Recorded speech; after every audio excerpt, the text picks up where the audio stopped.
Tails a call. Tail. Tail. You win. FRCC.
Cricket Club have stormed their way through with a brilliant finish thanks to Amir's stunning 52 of 24. And now all I send in the second semi-final. FRCC takes on the undefeated giants MRKB Putrajaya. And what a clash this is promising to be.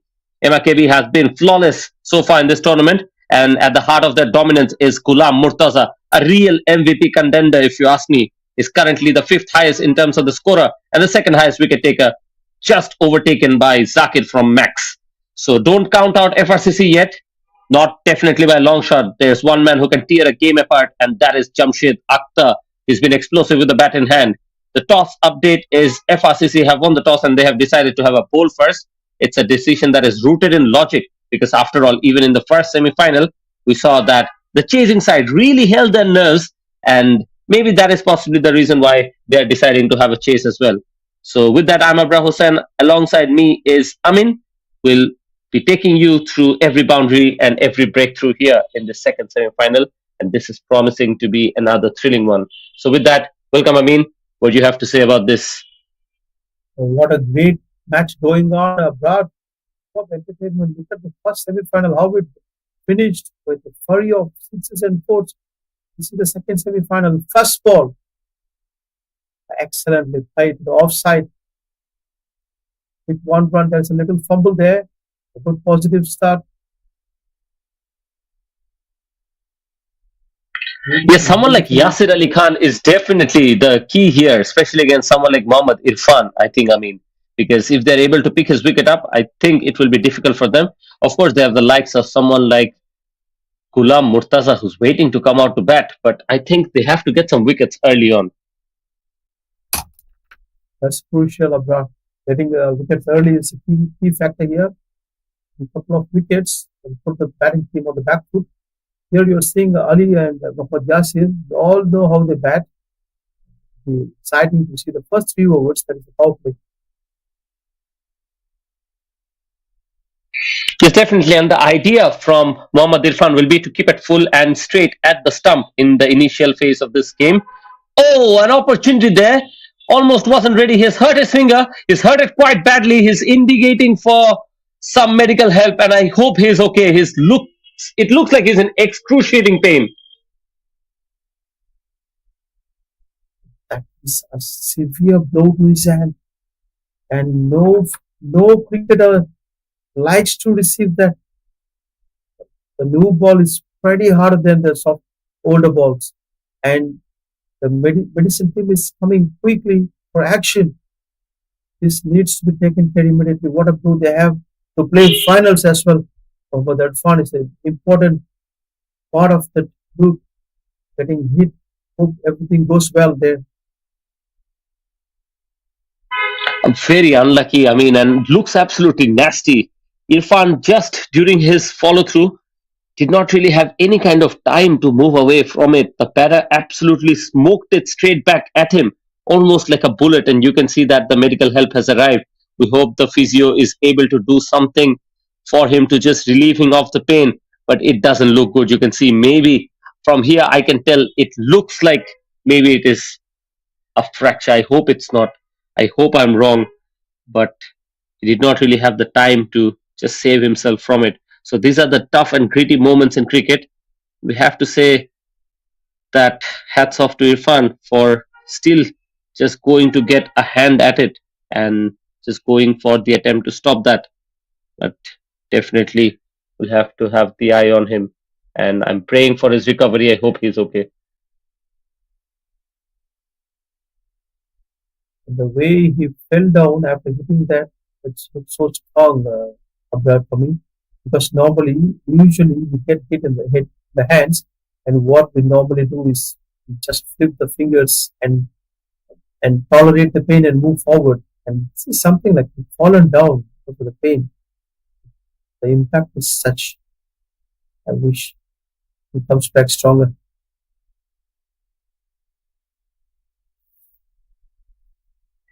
Can he continue? That's going to be the question because it looks like it is his bowling hand, and the injured finger is the very one that he grips the ball with.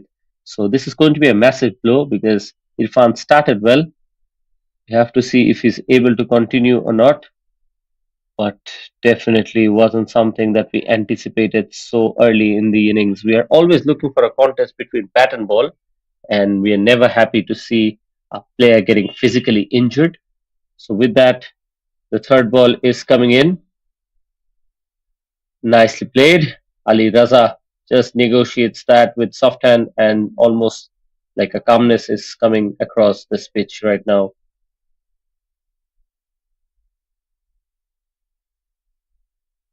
It's a brave heart.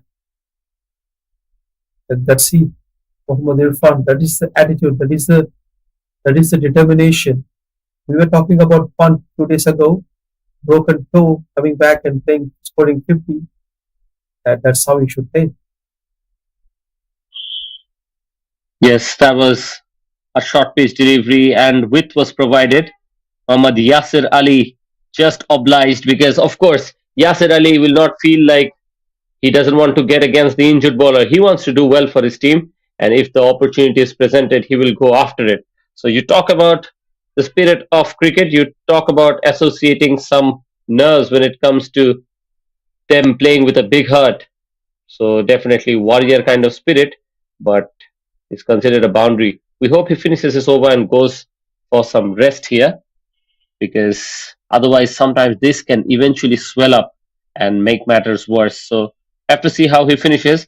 Muhammad Yasir Ali is on the charge, already picked up a boundary. This time a change of pace and works well for him. It's a dot ball. Getting hit for a 4 and a 6 under the power play is quite normal. Look at the overall performance of Irfan. Two of them were dot balls, two of them were singles. Only one boundary given. Such an over. With that injured finger, he's coming back and bowling that boundary, and after that's a dot ball. Hats off to him. Oh, this time he waits for it and smashes it over the top of the short mid wicket fielder. He couldn't do much. That is another boundary for him, and eventually it's been an expensive over. Give us some insights about this. About what happens when a fast bowler gets hit in the hand? What kind of difficulties you face while releasing the ball? What happens? I think when the finger starts swelling up, it's usually difficult for the faster bowler to get a grip of the ball because a lot of wrist is involved, and the control really comes from how you grip the ball. You know, when we are attempting an off cutter or a leg cutter, then the grip becomes even more important. But with the new ball, when it comes to bowling and with an injury especially, I think what spoils is the control of the line and length. But we have seen that Irfan has done a good job in times of dealing with it. But I think he's lost a bit of pace as well, because you know the nerve is sending a message to the brain that the pain intensity is increasing over time, especially because there was not enough time to get the adequate medical help that he needed. So I think he's done a good job, especially given the fact that he was bowling with an injured finger. So he's gone just for 10 runs. So full credit to him. And at the moment, it is Hassan Masood who comes in. Ali Raza down the crease trying to play Hassan Masood over long off, but nothing happened. And Hassan Raza is in a rock solid form, either in batting or bowling. He's on top of his game in this tournament, and it's going to be challenging for Ali to take against his champion bowler. Yes, Hassan Masood has been slightly expensive in this series. He's picked up wickets on occasions as well, but that is one thing he will want to keep in his mind, because this is the format where economy comes in very important and very crucial. So far in this tournament, he's bowled with 9.75, so just a touch below 10. But of course, he's a bowler with whom we associate some contendership. So he'll want to improve on that. He's picked up 2 wickets in this tournament so far, and on that occasion, just lower through the air this time, a change of pace. So starts off very nicely here. Three dot balls on the trench under the power play speaks volumes about the control and the thinking of the bowler. And he understands how Ali bats and bowls accordingly. That is something very interesting. Yes, this is turning out to be a very good over. after the heroic start from Irfan. The first run is conceded by Hassan Masood here, and really he's done a good job, especially given the fact that he's bowled three dot balls on the trot. So that is really injecting a little bit of pressure with the discipline and exactly what FRCC need right now to pull things back after that slightly shaky kind of a start. So Hassan Masood on the previous four outings has bowled on the good length, is varying his pace cleverly. I think that's been the best thing to see. So it's just not about this bowling, it's about momentum that we're talking about, given that it is that crucial second semi-final. This time a poor delivery smashes it. Ball is aerial, and that will go all the way for a maximum. But the replay here on the leg, only one shot, one swing. The ball goes up and lands exactly what he wanted. That's outside the rope. 6 runs added to the score, and this is very important run because they are playing in the power play. They need runs at least 10 and over. Yes, and Hassan Masood doesn't really have the test to just pace out the batters, but so far he's mixed it nicely. On that occasion, when he hit that maximum, the ball just sit up quite nicely. But in spite of that maximum, just 7 runs off it. So eventually, Hassan Masood completes yet another economical over. 17 without loss at the moment, 2 overs done. So I don't think MRKB Putrajaya have definitely capitalized, as we can say, in terms of this batting power play. That's certainly right, Abrar. 4 dots in the second over, not good enough for the Putrajaya team, and you need to score at least single. If it's not boundary or 2, at least touch the ball and go away to the other end. Don't waste the ball. That's the key.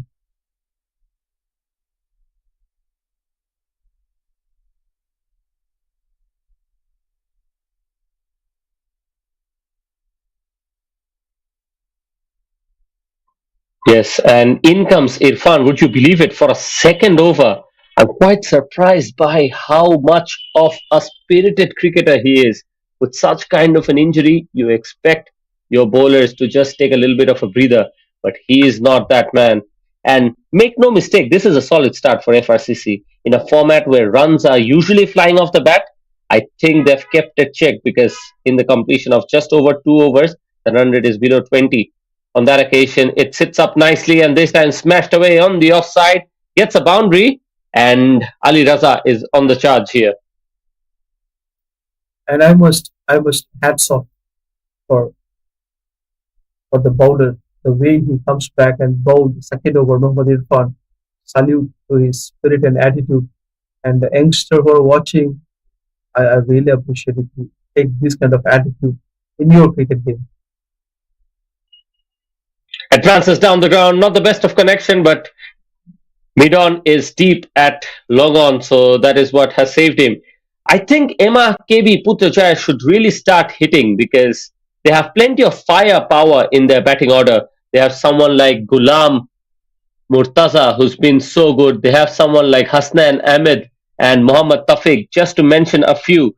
So they are match winners, if you say, everywhere down that batting lineup. So with so many big power hitters to come, they should play exactly like this. Another boundary. So this is turning out to be an expensive over from Mohammad Irfan. And just when they needed that move on, they're seemingly getting it. This is a good comeback for MRKB Putrajaya because they've until 1.3 overs, the run rate was under 8. Now suddenly picked up and closer to 10, what they wanted.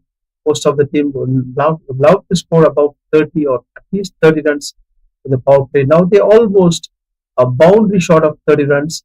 That's a good sign. 4-1-4. The last 3 deliveries have been batted by these 2 batters. Good going for MRKB, and I wish they continue the momentum.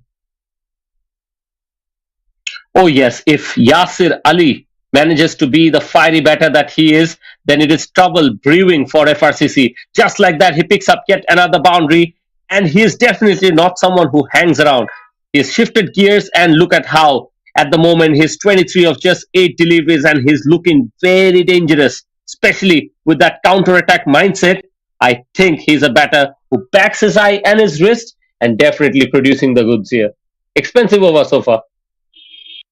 I'm really thrilled to watch how easy Mohammad Yasir playing those shots. Shot of a length outside the off stump, good length outside the off stump. He, and the hand-eye coordination is just 10 out of 10. Look at the way he plays the shots. Exceptional talent. Yes, that's why he's among one of the top batters of this tournament. Look at that, smashed away this time once again on the offside. So not learning from the mistake. Irfan has committed to it throughout his over, and this is the third time, three consecutive time that Yasir Ali has dispatched him over the top of cover. So excellent batting from Mohammad Yasir Ali Khan. He's cruising along this innings for MRKB Putrajaya, and now the run rate is looking healthy. 34 without loss after the power play is completed. I have an interesting question here, Abrar. If you were a captain, would you bring Mohammad Irfan to bowl the second over after getting injured in the right hand?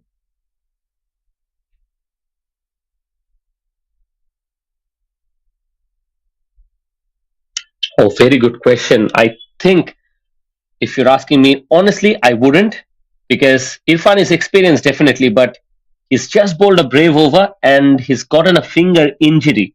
So sometimes we talk about the spirit. It's not like he's in desperate need to bowl. There are plenty of options at the moment, and Yasir Ali is someone who's in red hot form. So you can't really gamble in the power play, because with an injury, sometimes you can't really bowl what you're thinking of in your mind. Maybe you have a plan, but execution becomes very different. And we saw exactly that, didn't we? I know at retro aspect it's easier to say, but I definitely wouldn't, if I'm being honest, because if you can see, Mohammad Irfan's two overs have gone for 27 runs. So 17 runs have come of that last over that he has bowled after conceding that injury. And right now, momentum has truly shifted. Look at that, how Nasir has started. He's given a no ball, and that will be a free hit. So definitely, MRKB Putrajaya is on the charge. I think that was poor captaincy. And these are the bonus time for MRKB team. The way they started and the way they're turning the tables, extremely good. A good delivery when it comes to the free hit ball. Just concede the single. And right now, Yasir Ali once again on the charge, 28 of 27 rather, of just 9 deliveries. Ali Raza doesn't really have to do too much. He's struggling a little bit, if you ask me. 8 of 11. You can't afford to play under a strike rate of 100. Even at 100, it becomes a crime sometimes. So definitely 70 or 80 odd strike rate is definitely not going to cut it. But it is Nasir who's come out with his leg spin. But that is tossed up. Doesn't get the connection as he would have wanted. And it's a single. So flighting it to Yasir and he didn't get under the ball. That's why it's going exactly to the field set. It's a good bowling, Yasir, pretty sensible. Yes, he was trying to go after the bowling, and this time plays a good looking shot down the ground. Good outfielding as well, we have to say. So eventually it's only a single. And it's a pretty sensible thinking from Yasir. He didn't go for 2 runs. The reason being, because he's striking the ball much better. If you give the strike back to Raza, Ali Raza, it would have been only 1 run. And this time plays nicely on the offside, will only be a single. So Nasir has done good in this over, we have to say. As long as you don't concede a boundary, I think the captain will be happy.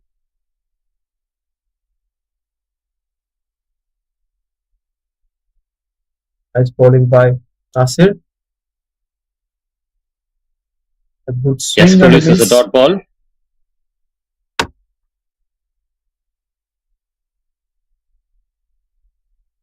After being hit for 4 consecutive bowls in the previous over, this over proving to be very good. Oh, yes, definitely. You can see that he's getting a little bit of turn off the surface and eventually just concedes 6 runs in this over. So excellent comeback for Nasir.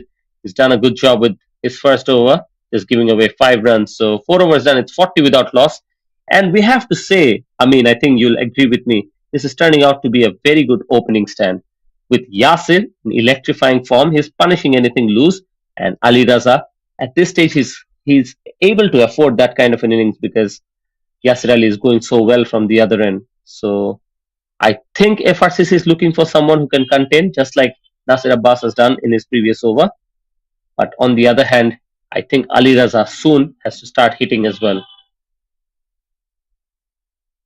Very important point you mentioned, Abrar. Ali Raza needs to wake up and at least give the strike back to Nazir. That is the minimum thing you can do to keep this momentum going.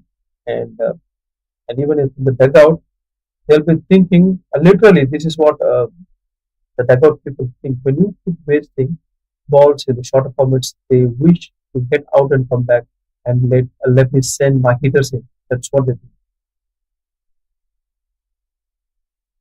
The handy all-rounder Jamshed is now introduced into the attack, and I have to say it's a very tricky balance for Yasir out there. So even though Yasir is very explosive, is partnered by Ali Raza, who's looked very cautious for some reason with such a deep batting lineup. I think they should be just going after the bowling, and I have to say that it is Yasir Ali who definitely holds the key at this stage. He has to play his fairy way and continue blending aggression with that little bit of patience, because he's not getting the strike as often as he would have wanted, because Ali Raza is just struggling to rotate the strike. Waits onto that one and transfers nicely. And would you believe it? That is a kindergarten mistake. How can that happen at this level of cricket? I mean, It literally looks like the rat is going back to the hole. I have I have no idea how to describe it. I think Fawad will be very disappointed, and he wouldn't want to see this in the replay. What a tiny hole the ball went in. So unlucky for the fielder. Slashes at that one, and exactly what pressure can do. Mohammad Yasir Ali thought that it is so much pressure on himself to go after the bowling, and the ball was not there. It is Jamshed Akhtar who has just picked up a wicket, and somehow looks like the ball is following Mohammad Irfan.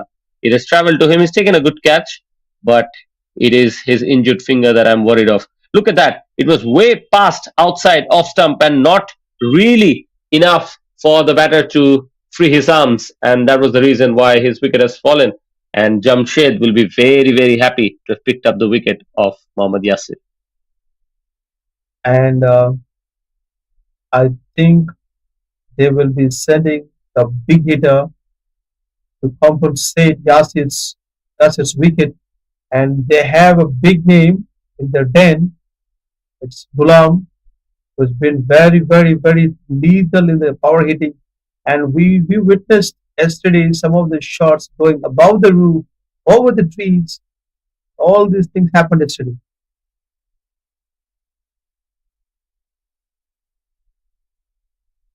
Oh yes, I'm very excited to see that man, and I think we have to give credit to the captain of MRKB Putrajaya, Amir Sohail. He's done a good job. He knows that sometimes form can translate into some good score as well.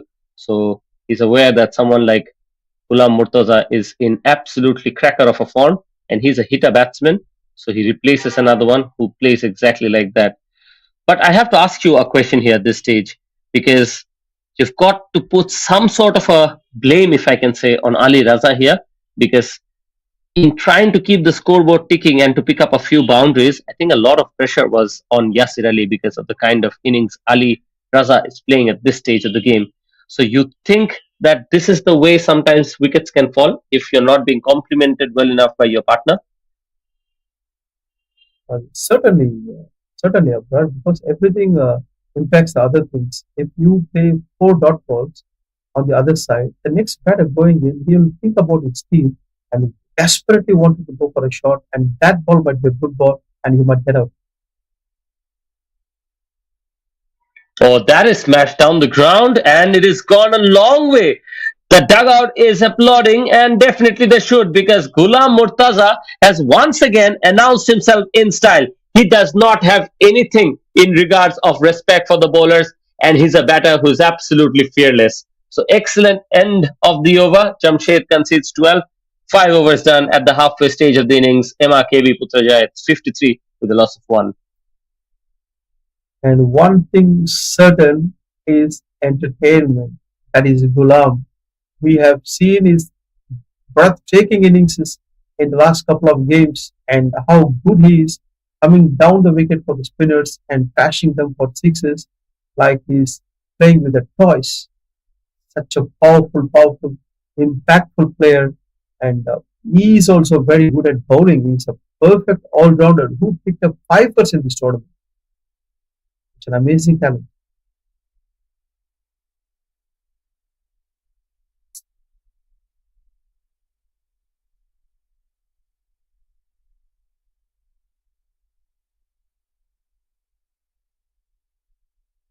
With that, I welcome Harman to the club.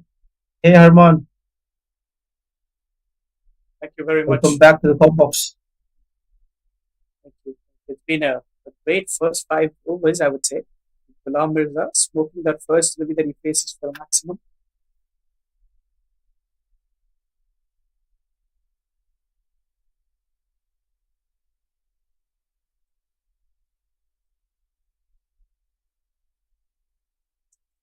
What is the score you're thinking, Harman? These batting teams can score considering Ghulam's form. I think another 60 from here. Sounds logical to me. If Ghulam stays there for another 2 to 3 overs, certainly yes.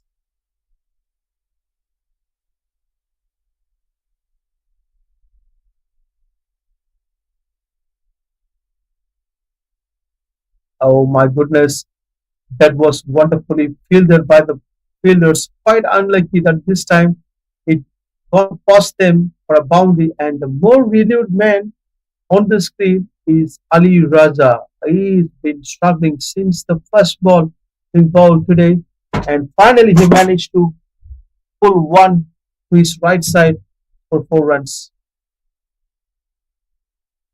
And that was a good shot. The boundary. 4 runs coming in.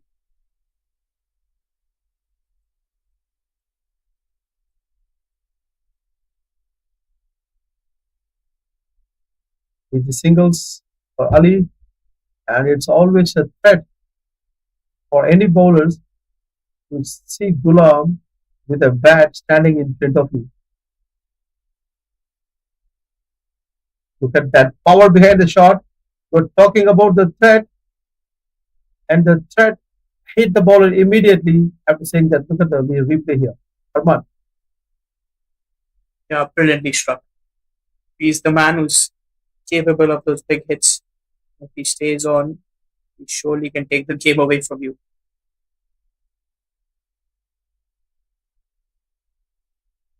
he's a strong lad and a 66. sensible. He's a strong lad and a sensible batter, and he goes for the shot through the line shot. The one was bowled outside the off stump, and he batted beautifully well towards the off stump line. He played over the extra cover for a lovely six.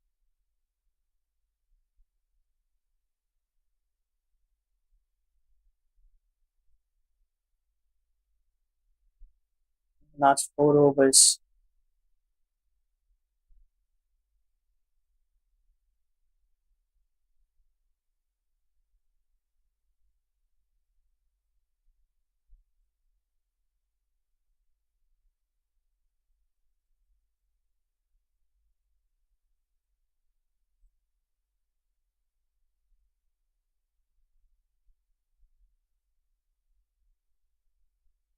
Single to start the over number 7. Shade, the big man, capable of getting those big hits.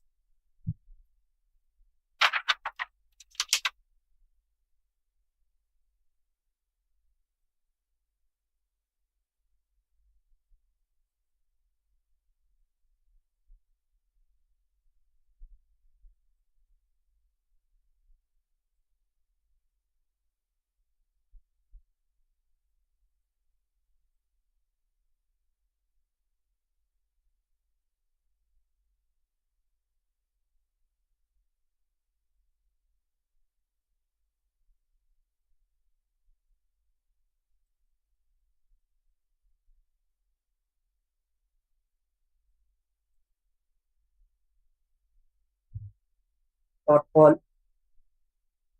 The simple than a dot ball.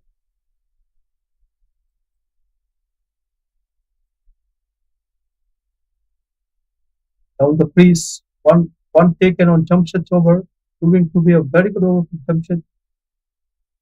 2 runs easily taken.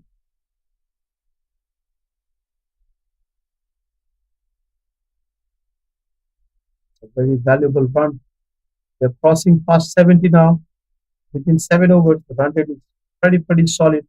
10 and over with Blum there, they definitely cross 100 without a doubt. Ali played one to the offside. There is a fielder kept. 1 ball left, and Ghulam is on strike. The pressure is on the bowler.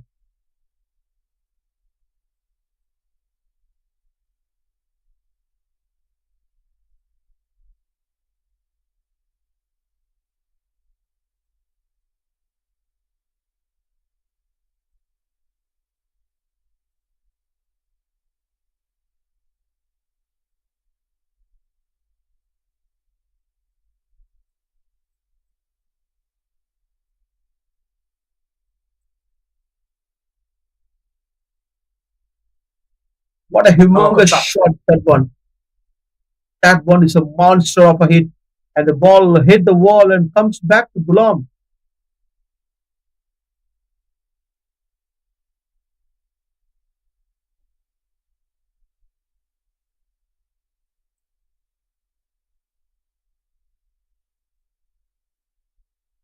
That was big hitting.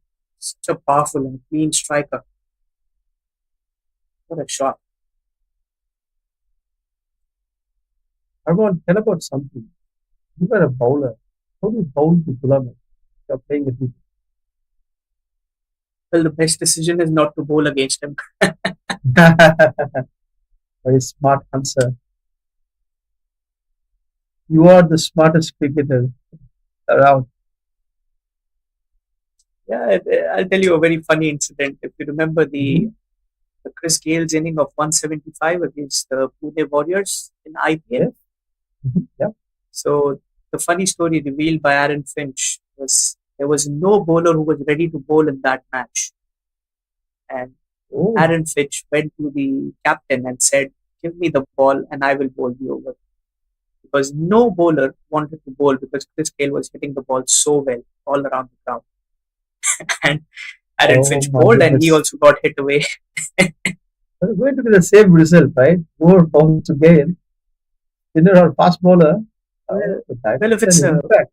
it's a the batsman's day, you just can't be the bowler. Look at the new hero here. While we're talking, Harman, look at that. Ali suddenly got that power. Maybe from Ghulam, I think. He transferred something to him. Oh, he's hitting that with confidence. 6 runs to him.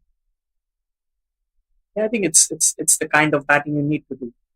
You've got the maximum, and look at the stats: 20 from 6 deliveries by Ghulam and 26 from 25. So Ali has to now step up and go for those big hits.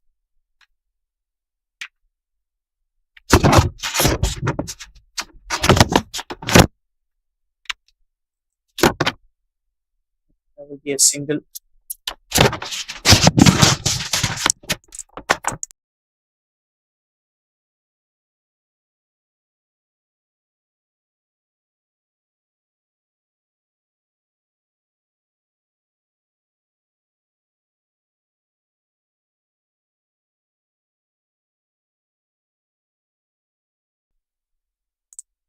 Almost 25, 7.2 overs.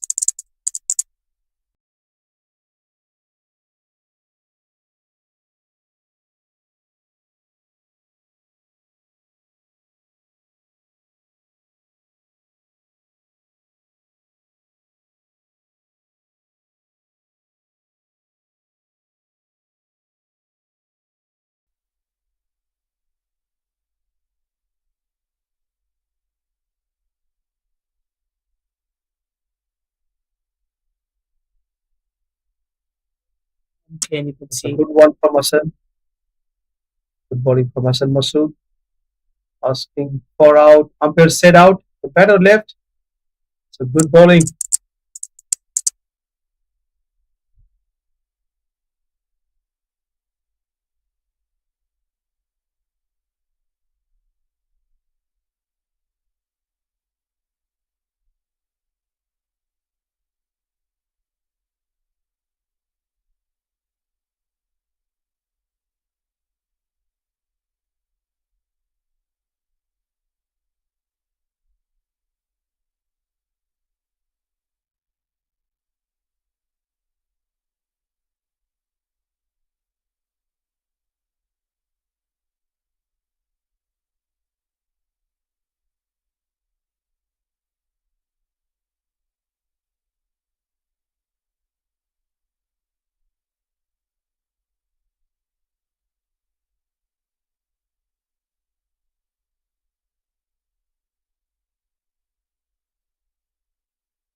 This wicket is still okay.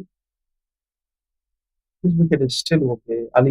Ali's wicket, but he struggled a bit, but finally he managed to score a couple of boundaries before he leave. And now they just 2 wickets lost, 85 runs already scored, 2.2 overs left, and you have Gulam in your side. Not a couple of big hitters still waiting. And Hasnain, it's a clean hitter, is in against Hassan Masood. What a delivery, what a bowling. That is pure class, pure superb length. Look at that fast ball on a good length ball hitting on top of the belt. Coach loves to see that. Any coach in the world loves to see that on top of the belts. That's how you should aim for. What a bowler. Fantastic ball. What do you think, Herman? Uh, That's a delight. That's a delight to watch, I would say. Straight onto the stumps. That's what the bowling coach will ask for. You mentioned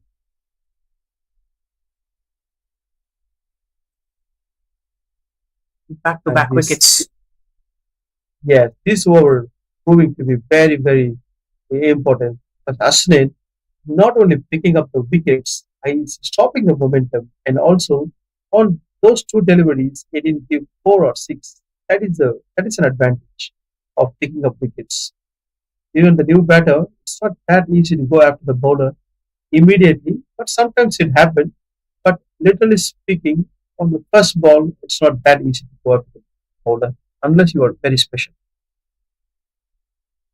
Like you mentioned, and also the good thing for them is they've kept Gulam away from strike. It's been at the non-strikers end. It's If entire over. I were a captain, that's a good point, Arman. If I were a captain, I tell my new batters going in, hey, just give the strike to Gulam, nothing else. Don't tell them to hit 4s and 6s. And here, while we're talking, that was a lovely, lovely shot on the leg side. And the last ball, not happy. That's not even though he picked up a couple of wickets, he he feels that he would have made that as a dot ball. We are talking about first ball boundary and 6s. Naveed has that capacity to see the ball and hit the ball. A brutal shot. And 89 for 3 after 8 overs. 2 overs left, and you have all the dangers standing in the middle of the ground. And the bowler's life is like uh, how you just described Herman and Gale story. Same story here. Yeah, there's another 2 overs for the Putrajayas to go for the big hits. I feel they should be targeting at least 34, 30, 35 from there at least. Faisal is back to bowl the penultimate over of this second semi-finals first innings. Whoever wins this game go directly to the finals, and they'll be facing Max at the finals. And what a blistering knock by Amir Khan and Ajab Khan in the first semi-finals. They won the game for the team, and it is going to be an exciting competition for us. We don't know who will be going to the finals from here, but now MRKB Putrajaya looks all positives for me because the score is such already 89. If they score 110 or 115, the game starts. A big flash. Oh my goodness. That is the danger man. Gale is out. Gale of MRKB is out. That was a very good delivery. And they've got the prized wicket. The prized wicket of Gulam. 3 wickets have fallen in less than 10 deliveries. Excellent bowling.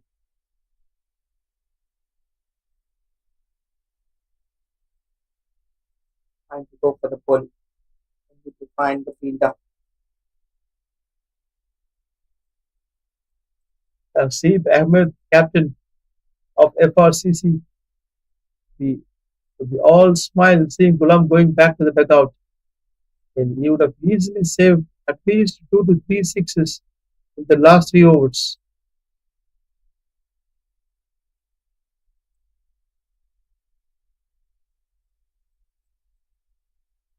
Full credit goes to Faisal. He kept his nerves. Ball, a very good ball to Gulab outside the off stump line, slightly outside the off stump line on a good length ball, and ball deviated outside off stump. Excellent bowling. Going away from the batter, and he wanted to hit it very hard towards the leg stump, towards the leg side.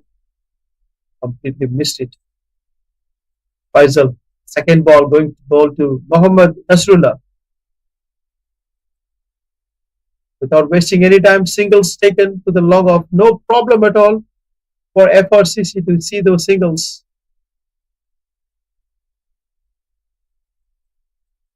Just the one run. Good death bowling. Person. So practically just given that one over. After this is the next last over. So he's only going to bowl one over. But he's got the danger man Ghulam back to the dugout.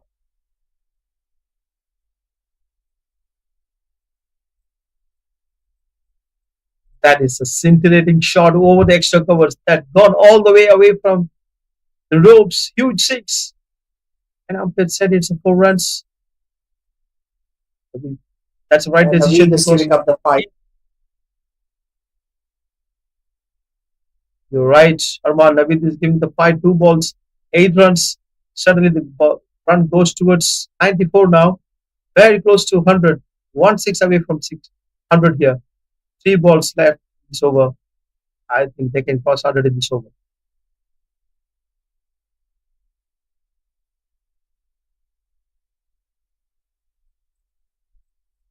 Looking for a couple of runs here. So the fielders are set at the deep. Oh, very good one. Excellent running. Very good running. excellent running.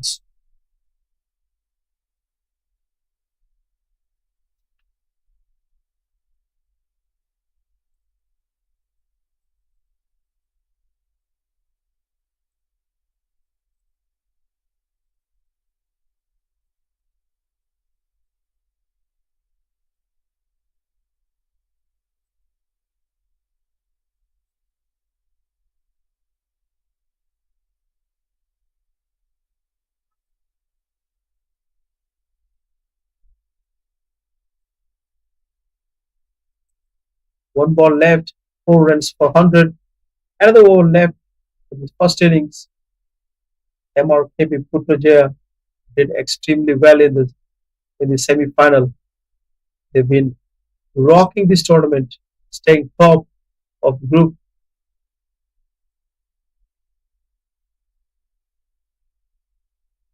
Big swing. Will they go for 2 runs? A quick throw goes back to the keeper. They're on 97 after 9 overs, losing 4 wickets. 1 over left, and the number of runs they score from here definitely will put them in a very, very strong position. That is great. At the end, very good over 8 runs plus a wicket.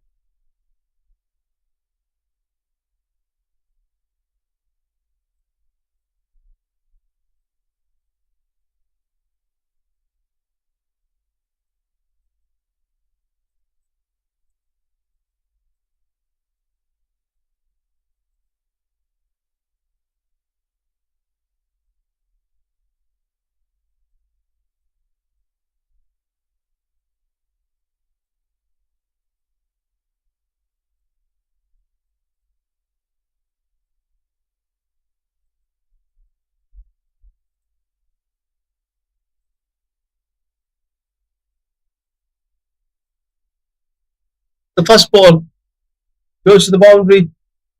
What a shot from Naveed. He's proving to be very, very dangerous, rubbing salt in the wounds. They thought Ghulam is gone and no problem. Look at Naveed's innings here. 6 runs, 15 runs. 6 balls, 15 runs. And Hazib, the captain, is already under pressure to call the next 5 balls. He crossed 100 marks now. Oh, that's a monster. Goes very high and lands over the ropes. And this is painful for FRCC. Look at that. Easy pickings for Naveed. That was a brilliant strike. That smoked that, pulled away, gets the 6. First the 4, then the 6. 10 runs of the first 2. Now you're looking towards 110 already on the board, 3 runs away from that. Possibly 120 on the board. I think Putrajayas will be seeking their ticket to the final. And what a shot this one. And straightly goes to the hands of Hassan Masood. Easy catch for him. But Navid did enough damage. Yeah, but I think Naveed has done his job. The way he's batted is brilliant. He's got a quick 21 runs on the board. He's taken his team over 107. I feel this is a very good score. If they can manage to get another 10 runs from here in the next 3, somewhere around 107, 117.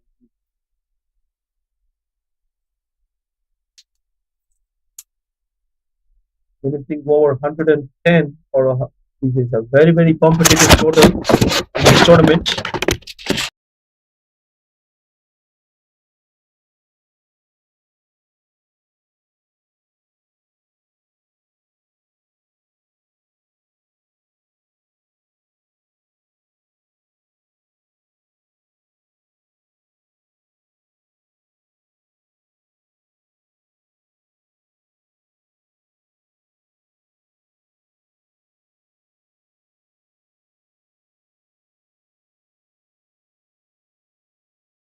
Again,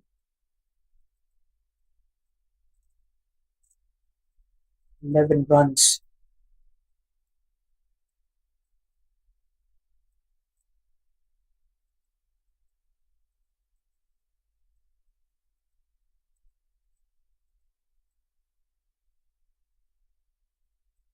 Straight onto the stumps.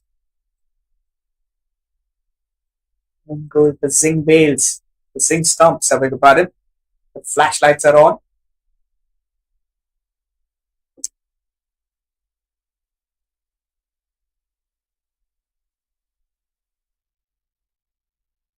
Looks like a bowling for me.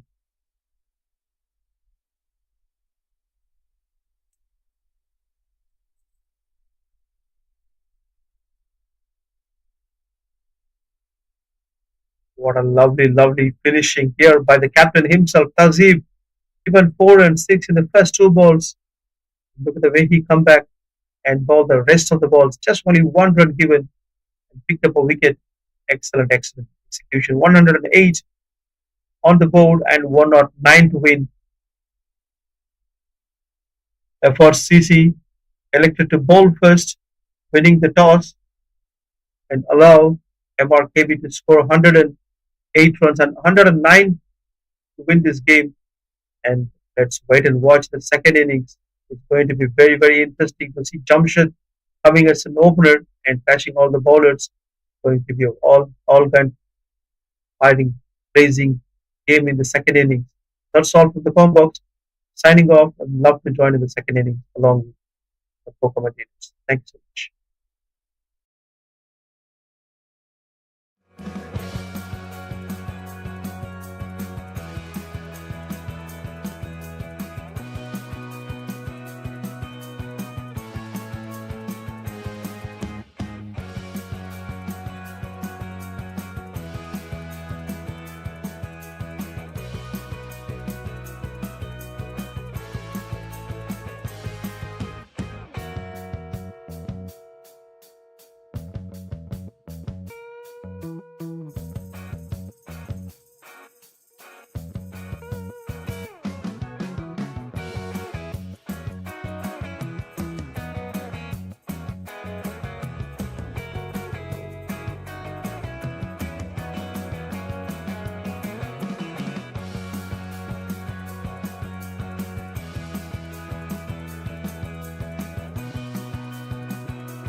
Welcome back, folks, to the second innings of this electric second semi-final of the MCA T10 Bash.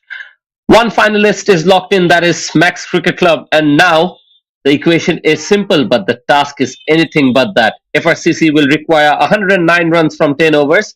That is going to be a steep chase, no doubt, but this is definitely not going to be impossible, especially with the firepower that they have up top. In the first innings, MRKB Putrajaya posted 108 runs on the board. So, thanks to a rapid 33 of 13 from Yasir Ali, who set the tone early, and we saw a late cameo of 21 of 8 deliveries from Navid Esar, who kept the scoreboard ticking and eventually took the score to a respectability. It was Hassan Masood who was a standout bowler for FRCC with 2 wickets, and right now it's all about how FRCC bats. So here we have already seen the first ball. They definitely have some very good contenders when it comes to bowling. We have Ghulam Murtaza, who's a serious MVP contender in my mind, and there is also the ever reliable Wasim Anwar. So I'm Abra Hussain with Harman. I'll be taking you through the start of this chase. We'll have to see how it goes. Second delivery, short pitch, pulled away nicely, and the fielder has some work to do. Eventually, 2 runs will be comfortably taken. There's a couple of runs added on to the board. Lam being the pick of the bowlers, a fifer for him in this tournament. T10 cricket and a fifer. That's a big feat for me. That's a big achievement.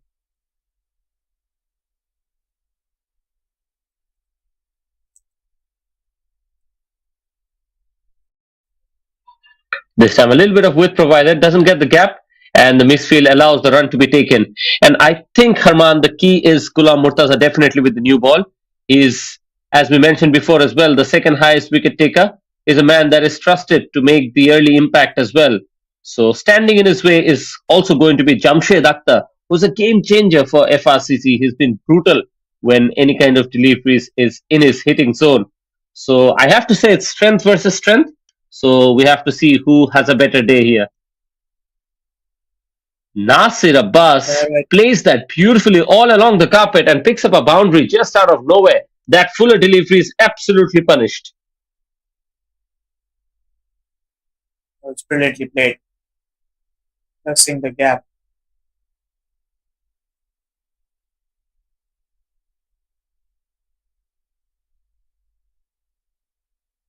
So starts off in a fashion that can go both ways. Already 7 on the board. Ghulam Murtaza will just eye to pick up a wicket here. Nasir Abbas is a very strong batter. He definitely has shown us his power. This time a fuller delivery, very well placed, but it will only be a single.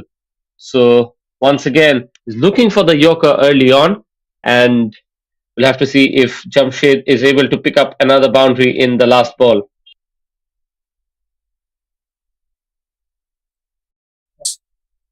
Single. There's one more delivery remaining in this over. 8 to start off. Let's see what happens in the next drop. Oh, rushed him. Very good delivery to finish the over.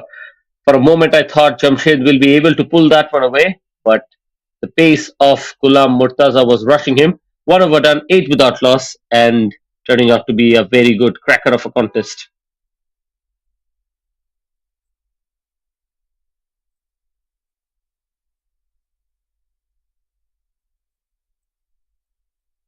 One over done. This promises to be a high octane game because the prize is for the ticket to finals. Yes, you want to play those finals. You've worked so hard. 3 days of intense T10 cricket, and now we are left with that one last final day. Max Cricket already in the finals. Either one of them will join them. We've seen Max Cricket Club having a close eye to see which team will they face in the finals that will be played a short while after we finish this game. 101 more to win from 9 overs. Yes, the first over was a tight one, we have to say, in the context of the game. So just that one boundary from Nasir Abbas will remind everyone that he can also be very dangerous, because if Jamshed has a bad day, he can definitely step up as well. Still early days, FRCC won't mind the start. They've seen what MRKB can do with the bat in hand before. So I think a solid foundation will be the type of start that MRKB will be looking to get. But of course, if the FRCC is able to place a few dot balls, then pressure will keep mounting because they've put in a good score, in my opinion. 108 runs is definitely something that they'll be happy with. And as long as they can bowl a few dot deliveries, the run rate will keep on climbing. Already, it's 11.22. Well, I think 11.22 should not be a bother state for you at this moment because you've still got 9 overs. You know T10 is a fast-paced game. Uh, Once we know Jamshed, if he gets going, for him hitting a couple of sixes every over is not a big task. And we know what he can do. That 11.22 should not be a bother. Your bother should be the first 4 or 5 overs. Try and get at least 50, 60 runs. Yes, definitely. And that is why the start becomes very important. With just 9 overs now in the bank, the power play is the gold dust. Just two fielders outside the ring, and that is where the power game of both Nasir and Jamshed can be very handy.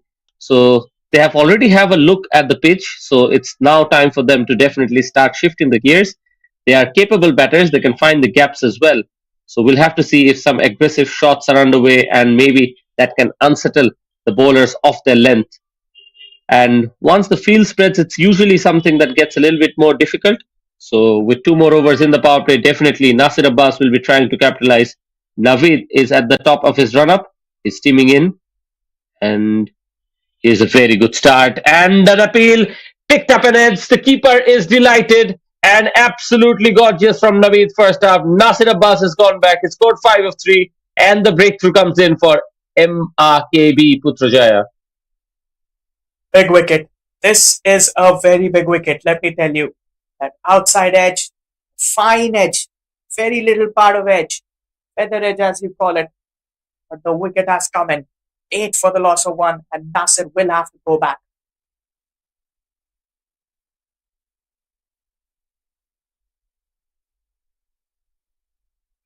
Yes, Nasir was giving me an impression that he's trying to just guide it towards the offside, maybe towards third man.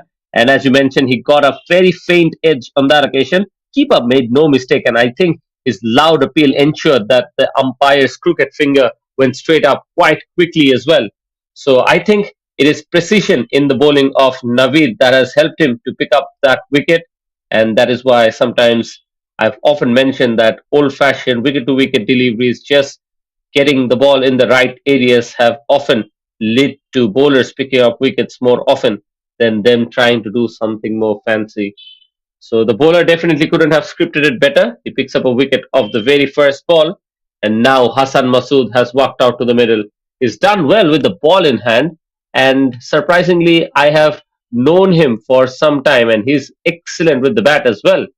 We'll have to see if he delivers better because so far, compared to his standards, he haven't really had a good tournament yet.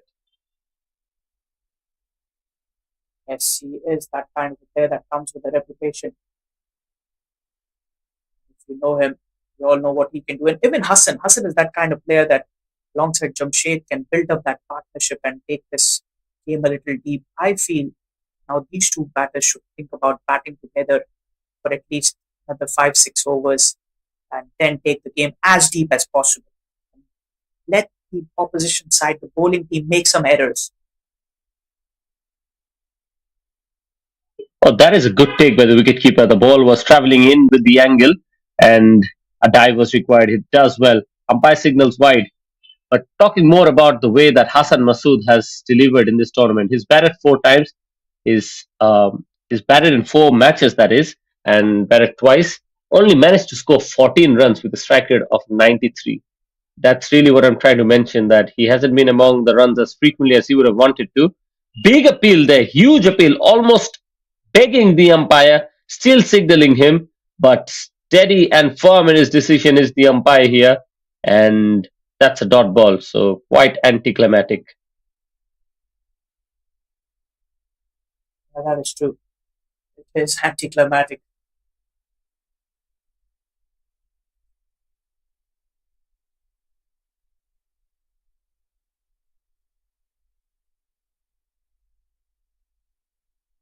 Oh, once again, not in full control. Hassan Masood is really just looking a bit nervy out there. It's been a good start from Naveed. He's pitched the ball in the right areas and he's asking some valid questions to the batter.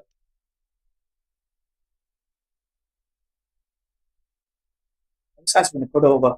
Dot deliveries, I take them as pure gold in this format. Oh, that is crushed away on the offside this time. That is the class of Hassan Masood. If the ball is in his zone, he can produce exactly that and he gets a maximum. So, looks like Hassan Masood has really given himself that confidence and he's turning out to look very dangerous for FRCC. That was brilliantly played. The way he smoked it away, half a dozen. This was pure elegance in the left-hand batter. He's such a good batsman. I said these two batters, they'll have to bat deep. They'll have to take the game deep if they want to win this and want to play the finals. Well, I just can't bear to watch the excitement of this game. Yes, definitely an interesting start after bowling so well. Look at that. That is very close. That is very, very close. And a shy at the stump, umpire not in favor. The bowler is absolutely bemused. And really a lot of things happening. Naveed could have almost picked up another wicket here. And really his teammates are motivating him. What a good over, irrespective of the 6 that he conceded. Given away just 9 runs, 2 overs completed. It's 17 with the loss of 1.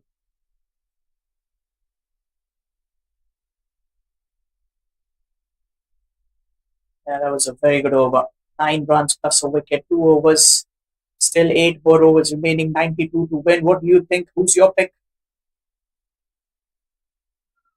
At the moment, it is a bit difficult to say, but I think with the likes of someone like Nasir Abbas back at the hut, and especially with that required run rate climbing, in my opinion, I think the scale is slightly tipped towards MRKB Putrajaya.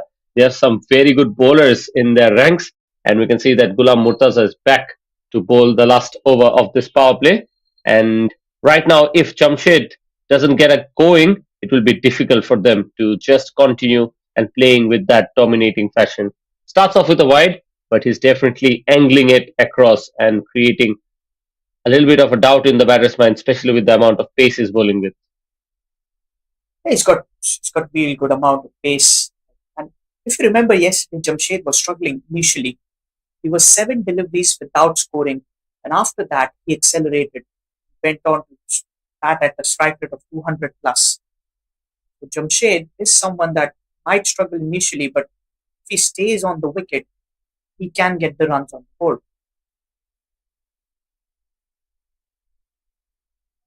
Yes, and we have to say it's still a very solid start, dented slightly by that breakthrough, and Jamshed is still out there, like you mentioned, and if he's there, he can eventually catch up. Especially good against the spinners as well.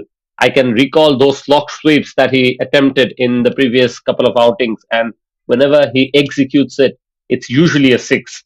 So Hassan Masood is also looked very dangerous so far. He's 8 of 5, and a good delivery against Hassan. And that is the class of Hassan Masood that I was mentioning.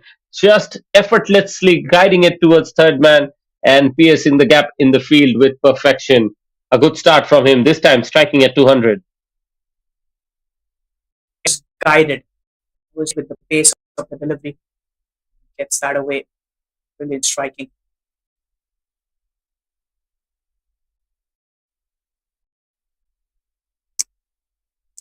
Good runs there.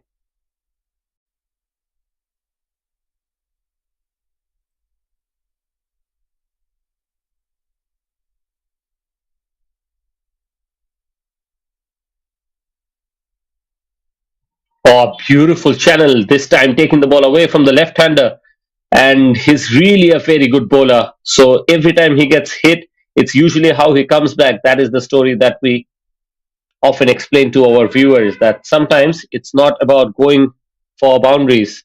You have to stick with discipline, and occasionally that one delivery is all that is needed to produce a breakthrough. So let's see how he continues. Already considered 6 runs in this over, and just the ball going the other way. This time, some in swing to the left hander, and Eventually, Hassan Masood is able to just pick up a single on it. A leg by signal. The umpire. This over of Ghulam Murtaza is going to be the key. If you can get the wicket of Jamshed, I think things will be very difficult for FRCC.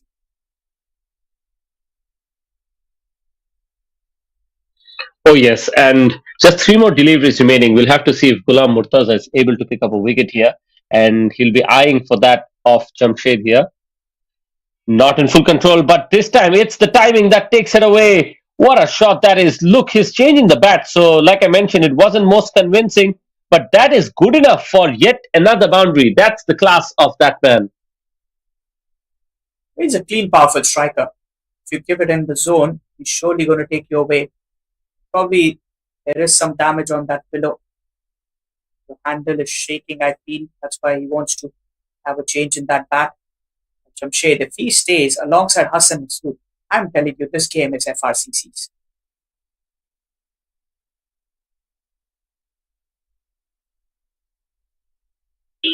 Turning out to be an expensive over from Ghulam Murtaza. I'm just curious that even in the last outing, Ghulam Murtaza didn't pick up a wicket, and even today he's bowled 1.4, considered 18. So I think he's done a very good job with the bat in hand, but his primary skill, the fast bowling, hasn't really produced the goods and the early breakthroughs for MRKB Putrajaya. And that's really something that they've definitely relied on. And with one more delivery to go up against Hassan Masood, he'll be in with a chance to just improve on his stats. Let's see how he finishes.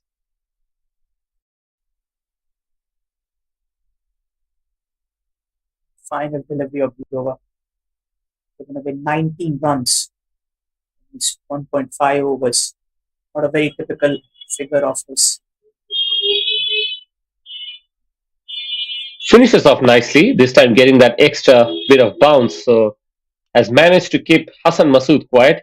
And I think from what was required, he's managed to just go at an economy of just under 10. So the required run rate is 11.43. So in terms of that, I think the captain will still take it.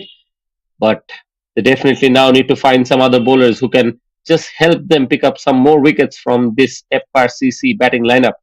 Naveed Ihsan has done a good job as well.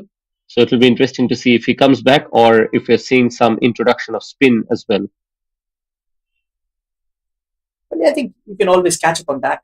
11.43, you're almost around 10 and over. So yes, you're getting close to that. There's always a chance to catch up on that required run rate.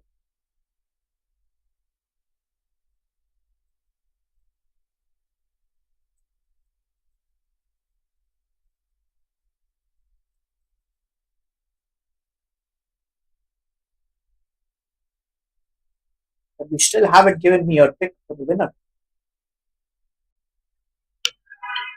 Yes, I was talking about it when some cricketing action had begun. I think I'm backing MRKB Putrajaya here because of the run rate, solely depending on it. I think it's never easy when the run rate keeps on tipping. But Jamshed, if he keeps hitting like this, my prediction can be definitely wrong. And I think there was a chance for a catch to be taken, and Hasnan will be slightly disappointed. It is a very crucial moment because Jamshed is very, very dangerous. Drop catch. That will cost you. Drop catches will cost you. Especially of a batter like Jamshed.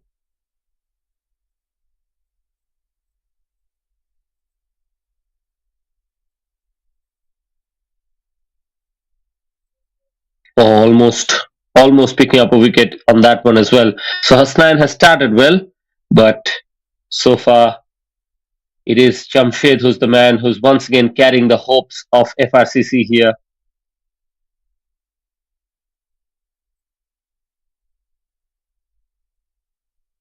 And that is close. That is very close. Up goes the finger. This is the big moment. I was anticipating it that maybe in with a quicker delivery, Jamshed can error in his shot selection. And that is exactly what has happened. Big moment in the game. Now that call that MRKB Putrajaya has a better chance comes firmly into consideration, doesn't it? Because Yeah, it I would is say their ability to pick up wickets, and that has resulted in a very big moment in this game. I would say that is the stamping authority that the MRKB Putrajayas are the hot favorites to win. Jamshed, the big man, he's trapped right in front of the stumps. Excellent bowling from Hasnain. Targeting the stumps, that little turn, the finger goes up. 31 for 2. This was needed for the Putrajayas, and they have delivered. The bowling change has worked, you were saying.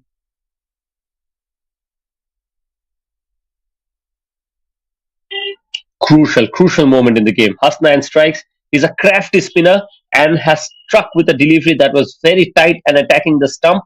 It was very quick through the air. So Jamshed, going for the big shot, only manages to miss it completely, and eventually it is a plum in front for him. So 10 of 9, not the best of day eventually for him. So both the batters, Jamshed Akhtar gone for 10 and Nasir Abbas 5 for 3. So definitely MRKB Putrajaya is in with a chance here, and the batter is not ready. Hassan Masood will has his work cut off here. He's 12 of just 9 deliveries. It is Amir Saman who has walked out to the middle. And looks like he is trying to go all guns blazing, playing it straight to the fielder at long off, and almost a suicidal thought to just come out and go off the very first ball that he's facing. Very risky cricket, and MRKB Putrajaya once again strikes. Well, that's 2 and 2. Wicket after wicket. 31 for the loss of 3. Game on this one. This is total game on. Putrajayas have taken a detour.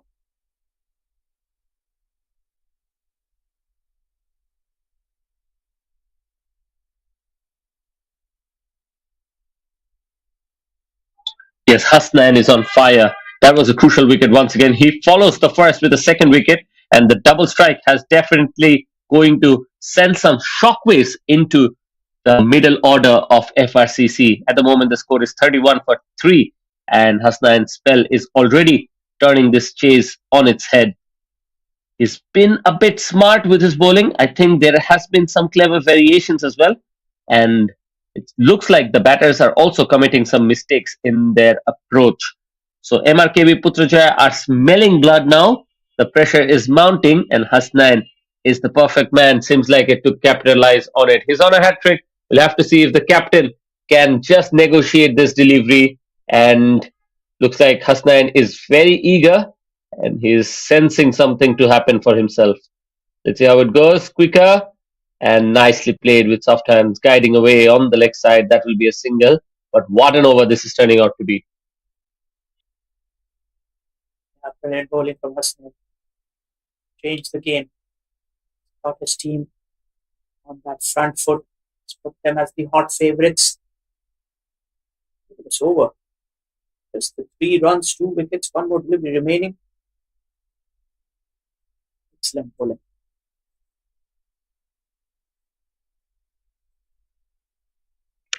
The left-hander Hassan Masood on strike, and just being able to play that across on the off side for a single. So a phenomenal over from Hasnain has completed.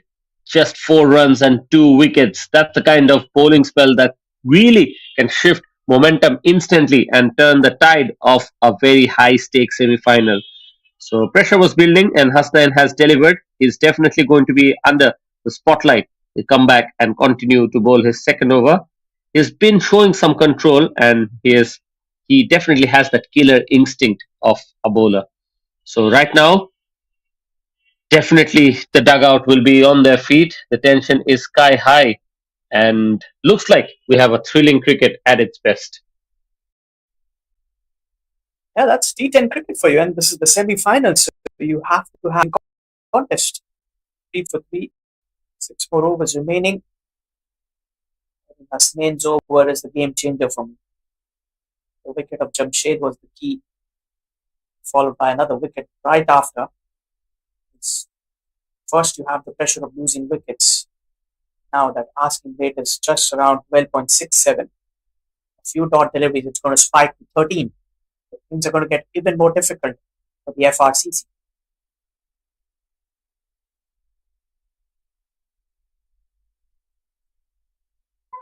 Excellent captaincy, I have to say, from Amir Sohail. I think it is a very good decision to bring back Navid Ehsan. He's so good. He's picked up a wicket already by just giving away 9 runs. And it looks like the captaincy is very smart and proactive. And really, that is what the cricket here is being demanding. So it looks like the captain is definitely going for the jugular, and the man standing between a very comfortable position for MRKB and a misfield. That's really not something we would have wanted to see, but not really costing them too many. 2 runs from it. But really, as I was mentioning, that Naveed will look to apply a little bit more pressure, and he'll be just trying to pick up the wicket of Hassan Masood here. He should be doing that. Go for the kill, as they say, be in that attack mode.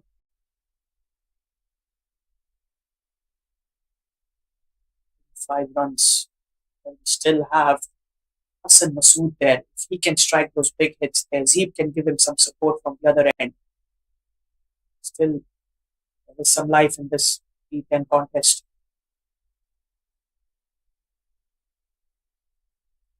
Oh, beautiful delivery. How many times have we seen that? Hassan Masood not being able to connect the ball that is being channeling away from him.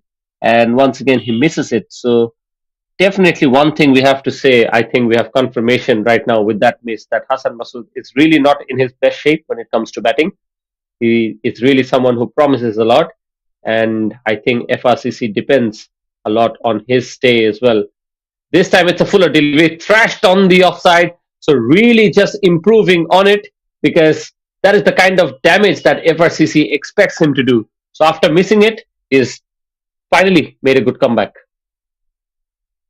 He was given that little width and he slashes hard at it. And some good fielding outside the boundary line. It was probably really well done. Yes, sometimes the groundsmen are doing a very good job. They're alert. And on that occasion, you see once again a very loose shot from Hassan Masood. So it's really been a confusing approach from Hassan Masood for me. Sometimes he's playing that extravagant looking shots and we are going all compliment about him. And then sometimes we're seeing that he's been a little bit lethargic with his footwork and is a bit lazy to get the bat across as well. So it's very different. I can't really explain it much better. Maybe you have some words to describe how this innings has been from Hassan Masood so far. He's not got a clear mindset of what he wants to do. He's in two minds while playing that. You could see the previous delivery. That was not the kind of shot you want to play. Such a delivery, you might play that through the covers. Again, it's that asking rate that is putting the pressure. Yeah, once again, this time he just gets his head away from it. Sometimes I feel for the bowlers that you can't even bowl one bouncer and the umpire will signal a wide if it just goes slightly over the head. But I have to say that he looks like he's stuck there. 19 really of 14 deliveries. And when he connects, the ball really travels. They look very crisp and it really demonstrates his class in terms of clean hitting. But there has also been many and multiple moments when he's mistimed or played the ball completely in a wrong line and he has missed it completely as well on many opportunities. This time the ball is smashed away in the air and what a catch this is. For a moment I thought he will clear it, but it is Hasnain, one of the safest pair of hands is what he has got out there, and he's the man who strikes. Naveed, the trick is working and excellently done there. Yeah, that was a brilliant catch. First he delivers with the ball, now he delivers in the field. And that's the big wicket of Hassan. 41 for 4. This might just be the closing chapter for the FRCC in this run chase. Yes, he tried to go over the top but didn't really get the timing on that occasion. A well-judged catch in the end from Hasnain. He was stationed at long off and he did not really even have to move. So took it very safely. But as you mentioned, this is a very massive moment in the second semi-final here. It is Hassan Masood who has gone back to the pavilion scoring 19 of 15 deliveries. And with that, FRCC are in deep trouble. Set batter is gone And if you just have a look at that required run rate, it's climbing ever so slightly even more. It's 13.16. That is what they require now. And MRKB Putrajaya are definitely tightening the screws with some sharp fielding and extremely good bowling this day. Nafid, on the other hand, is just squatting very often for my liking. I think he's a bit tired. He's gasping for air. I hope he's okay, but definitely it's been turning out to be a very good over and a very good spell of fast bowling from Navid Ehsan. He wants to finish well. One more delivery remaining.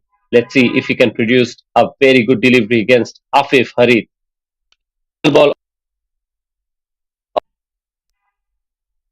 Oh, that is poor bowling. That will be down the leg side. Umpire will signal wide, and the batters will be able to exchange position for a couple of runs as well. So really not the best of delivery. Oh, look at that. Keeper did not require to do that. And they're trying to run four. Would you believe it? So comedy of errors, really.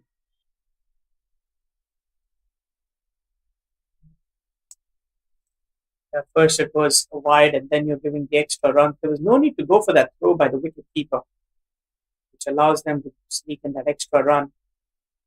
See, Naveed was really unhappy with that.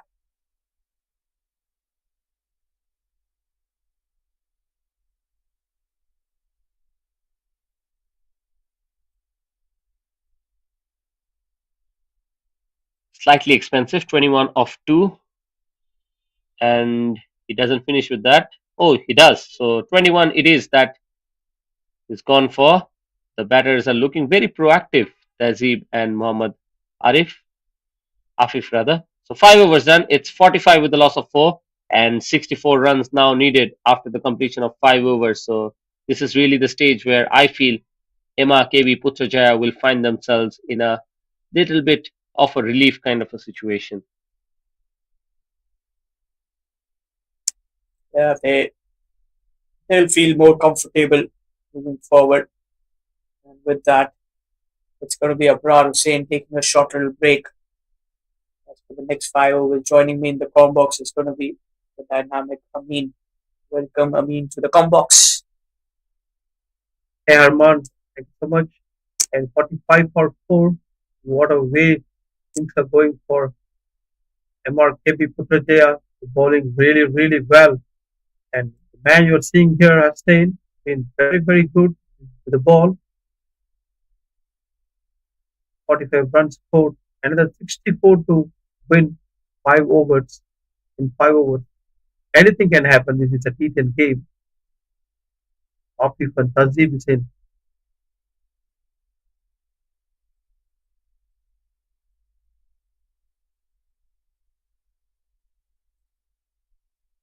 We'll have to wait for a quick Don't signal worry. to start the over number 6.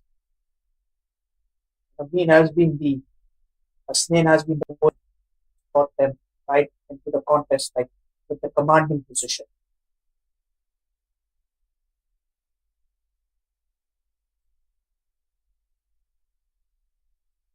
That will be a dot ball. That's really good. Start off.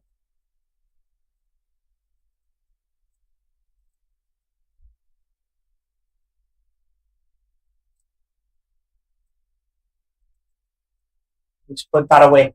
That's a boundary. The fine leg was up in the circle. That will be a 4. Striking ability there. 50 up for the FRCC, I mean. But they'll be very happy to see the 50 runs on the board, losing 4 wickets. Finally, they're scoring against Hasnain, who's been lethal since morning.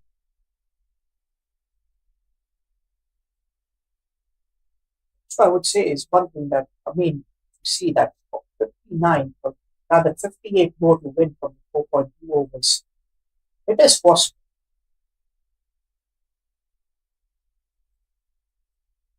This is a T10 harmony. Anything is possible. But that's my view. It's not about we can write off a team by seeing 4 wickets fall down. No?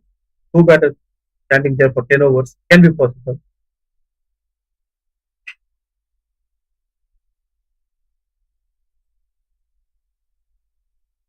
Another 4 there to finish off the over. 6 overs done, 55 for the loss of 4 wickets. It was an excellent shot offered by Mohammad Afif. The last ball of Hasnain, who shuffled across off stump, picked the gap extremely well to get the 4 runs, and 55 for 4 after 6 overs. FRCC giving their best to chase that 54 runs in 4 overs.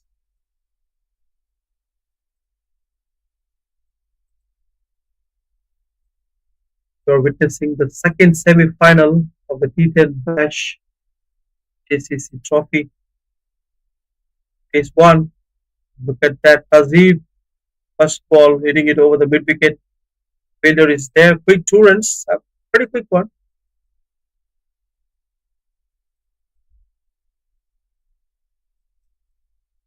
There will be a couple of runs to start the over.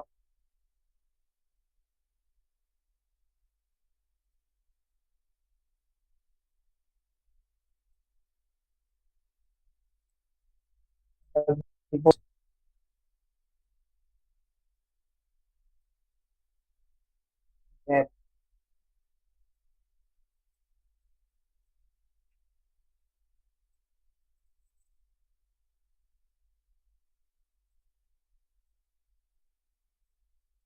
.91 is the run rate required. That is a steep task to climb. 58 only on the board.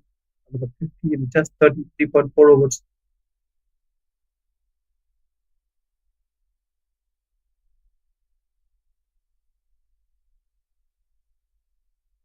Another wicket.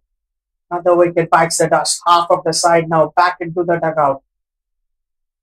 This is in the bowling of Hasnain. Now Fazal. He joins the party.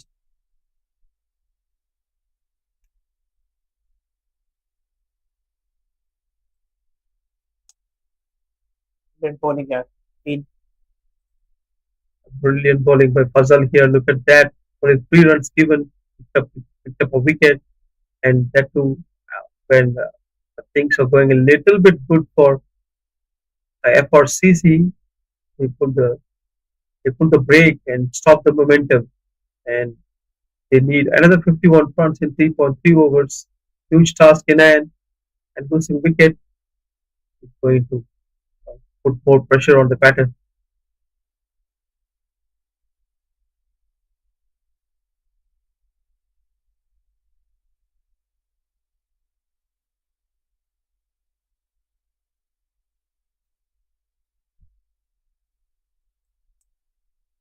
That the new batsman comes in at number 7.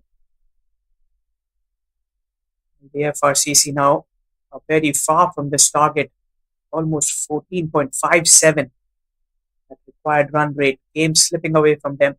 Can Mohammad Irfan do something here alongside Tehzeeb?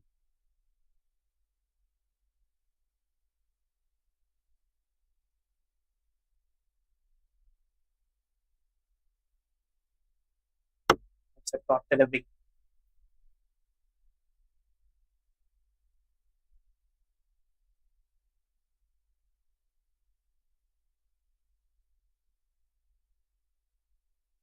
Chance of a run out. This might be a run out. Yes, it is. Straight towards the fielder. And that is a simple run out. 58 for the loss of 6 now.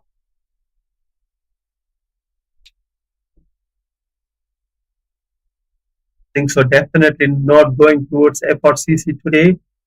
And MRKB proving to be the number 1 team in this competition, standing tall in the points table and also playing a dominant cricket in the semi-final. They have all the chances of moving to the finals and playing Max CC in the finals, which is played today at 2 p.m.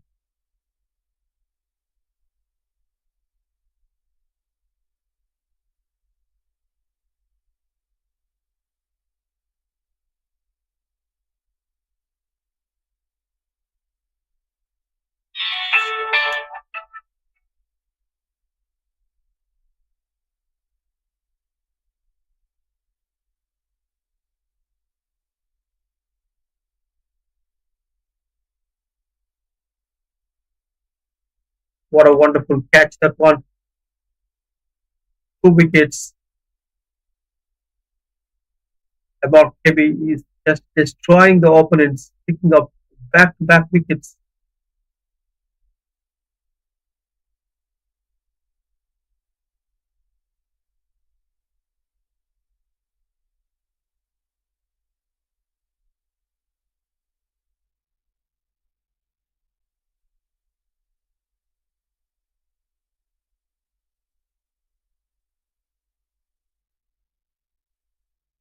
Wickets are falling like deck of cards. And the captain, Azib, is asking something, not happy with the proceedings. Wicket puzzles over it. 3 wickets fallen down.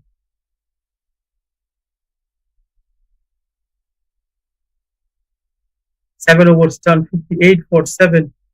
Another 51 runs needed in the last 3 overs.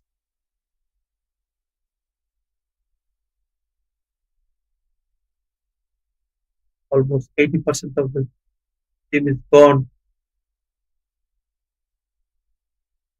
There is a confusion in the middle.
Back into the action.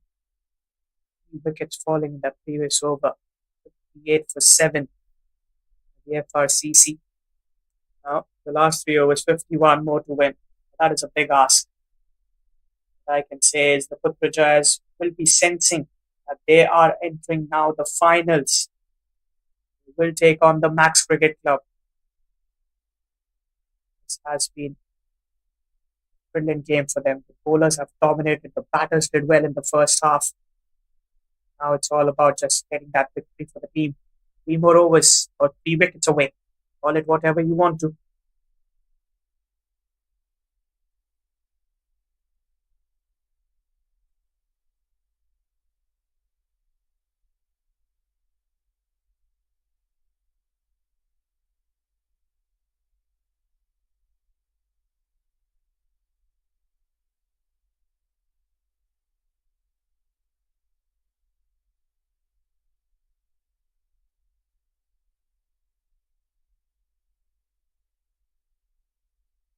Just have a little bit of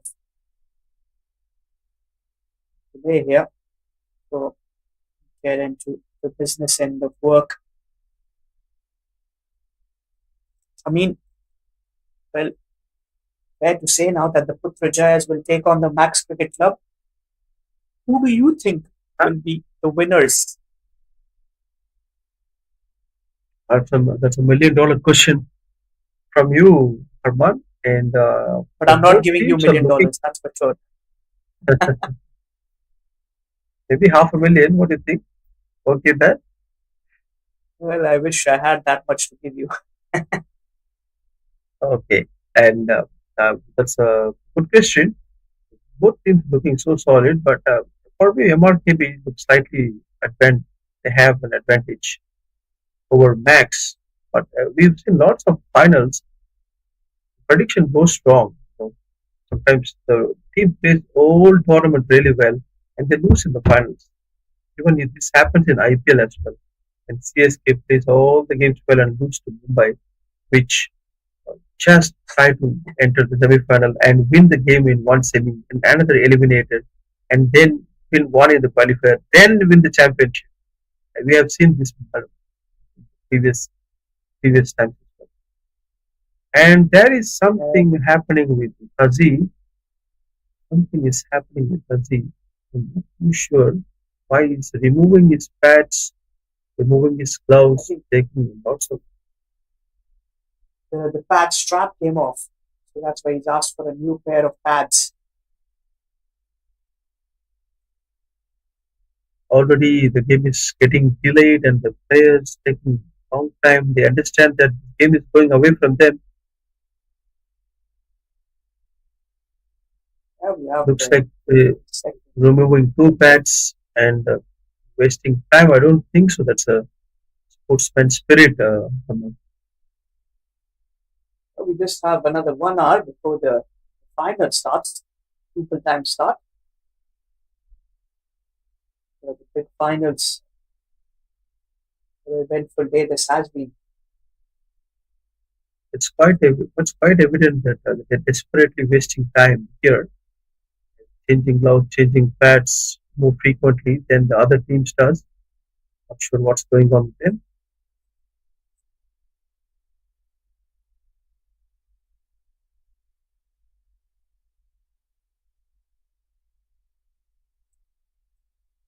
Looks like a frustrating batting display from FRCC team.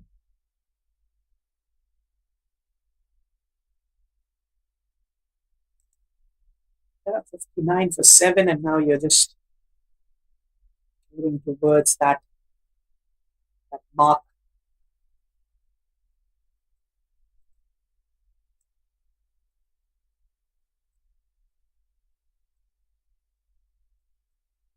It is a decent bowling from Mohammad Yasir here.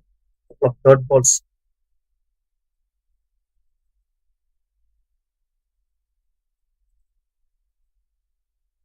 Excellent bowling towards the death overs by Yasir. 59 on the board, 7 wickets down, 7.3 overs.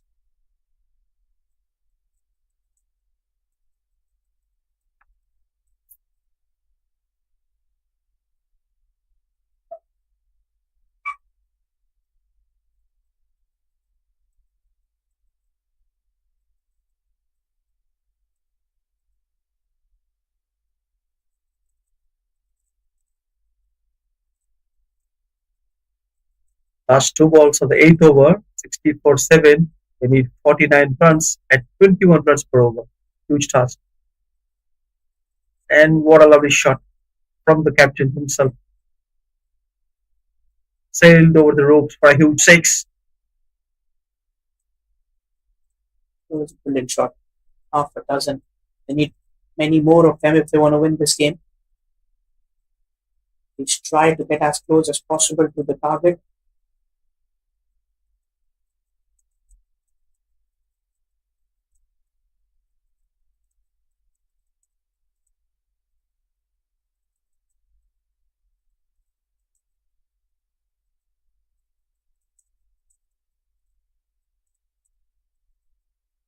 Last ball of the eighth over.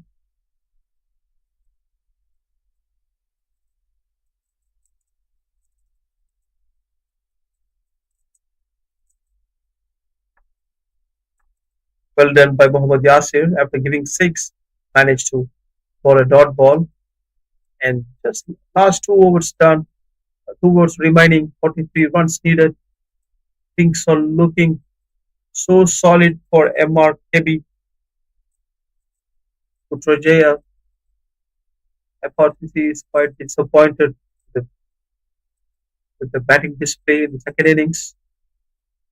They have a solid unit, but quite unlikely to lose the wickets in the frequent intervals.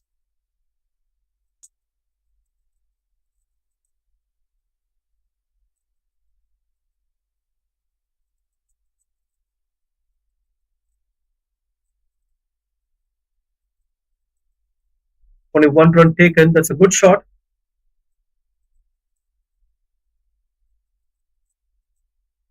Trying the best. Azib took the hit very hard. Ball goes straight to the short third man. Nothing is working towards FRCC. Look at the asking rates 24.6.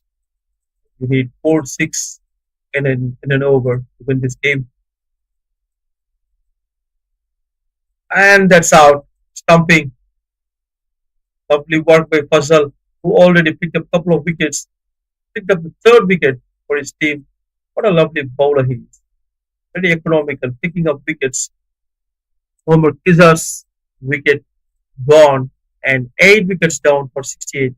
FRCC is sinking into the water.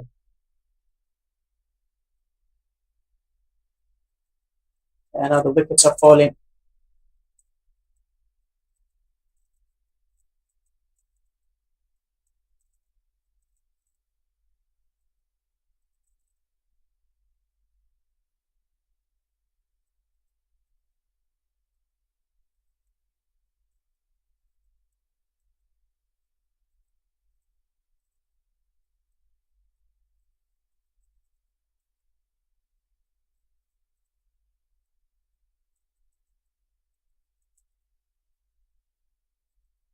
This is the penultimate over. There's 3 balls left.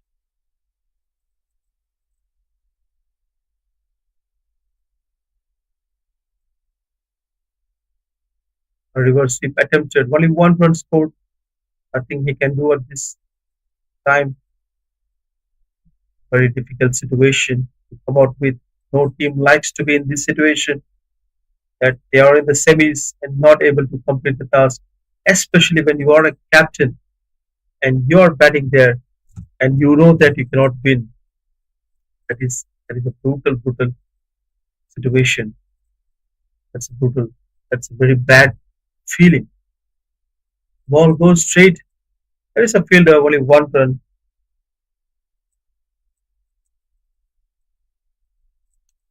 Things are looking very one-sided. 33 needed. 33 strike rate. Required run rate for FRCC to win this competition. And now the equation goes past 39. And if they hit 6 sixes in an over, they cannot win the game. It's almost done for them. And they are a very good team. They played really well in this competition. Quite unlucky that one team has to win. That is the rule of a jungle.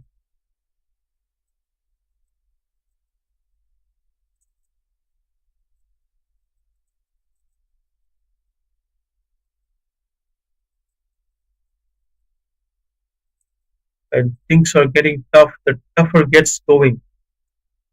And between these two, MRKB Putrajaya announced that they are the toughest. The last over of the second innings of the second semi-final, Mohammad Yasir is back. Hit the ball, and the ball leading edge goes straight to the boundary. Who needs more than 6 sixes to win this game?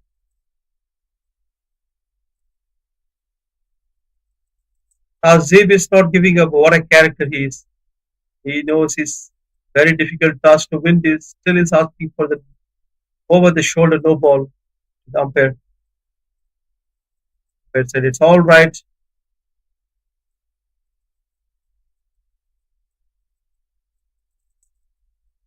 A big swing on a miss.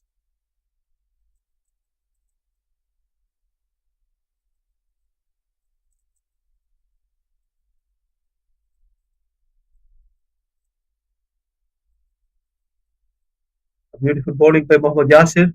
Slash tackling batter. scoring well for his team here. Just 12 runs given.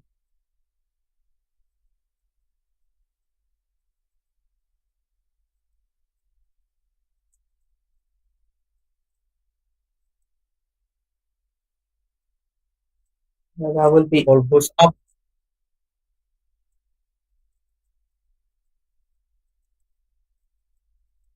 another catch there.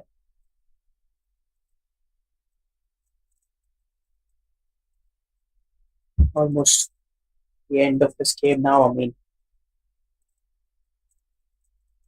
Almost done. There's 3 balls left. Only 1 wicket left. The captain tried to win this game, but couldn't do anything. Quite disappointed.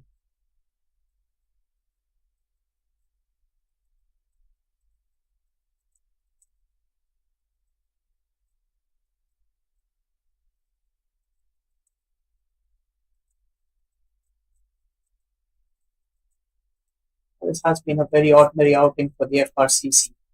The kind of match they would have thought about the way they started this game, but then it's like things have started falling for them.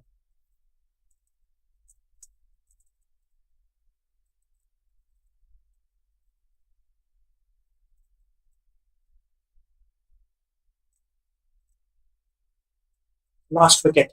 Either they can get them all out or they can just finish off the next 3 deliveries.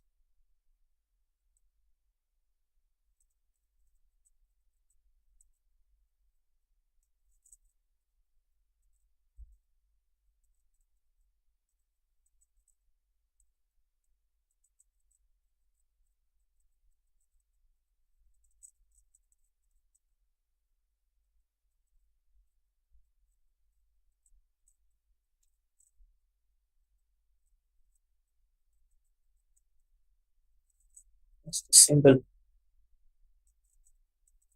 More than that. I mean, last 2 deliveries. And the Putrajayas will now go head on with the Max Cricket Club for the finals. But certainly, they're already thinking about the finals here. Before even win this game, they already know they won this game.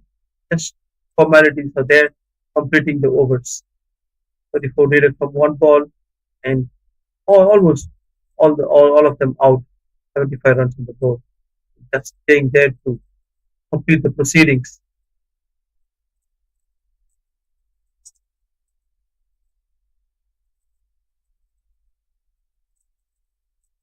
And cleaned him up all out. What a performance by MRKB Putrajaya. Oh, the beauty, the champions, future champions, and they are heading to finals to meet Max Cricket Club. What a lovely second semi-finals we witnessed today. Earlier, toss won by FRCC and elected to bowl first. That made MRKB to score 108 for 6, and they won this game by 33 runs. What a clinical performance by them. They batted really, really well and restricted the opponents under or picked up all the wickets and won the game by 33 runs. And they've been on top of the table for all this tournament. They're very, very strong and a deserving team to enter the finals. And we will be meeting in the finals. MRKB Putrajaya is taking on Max CC. That is going to be one lovely game today we are going to witness. And that's all for the combo. And Harman, see you all at 2 p.m. in the finals. Thank you so much.